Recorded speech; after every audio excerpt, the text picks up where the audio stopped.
গাজীপুর মহানগর আওয়ামী স্বেচ্ছাসেবক লীগের যুগ্ম সাধারণ সম্পাদক মোহাম্মদ ফরহাদ সরকার ৩,০০০ পথচারীর মাঝে শরবত বিতরণ করেছেন।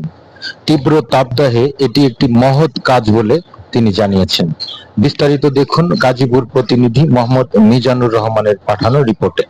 মোহাম্মদ ফরহাদ সরকার বলেন, মানুষের পাশে থাকতে পারাটা ভাগ্যের ব্যাপার। মূলত সবাই সবার উপকারে আসে না এবং সবাই মহৎ কাজে অংশগ্রহণ করতে পারে না।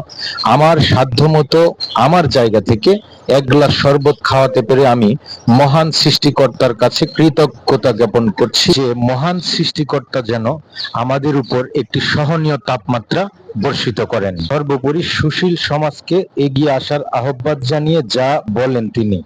আসসালামু আলাইকুম দর্শক, আমরা এখন রয়েছি ঐতিহ্যবাহী সরকার বাড়িতে। গাজীপুর মহানগর আওয়ামী স্বেচ্ছাসেবক লীগের যুগ্ম সাধারণ সম্পাদক ফরহাদ সরকার ভাইয়ের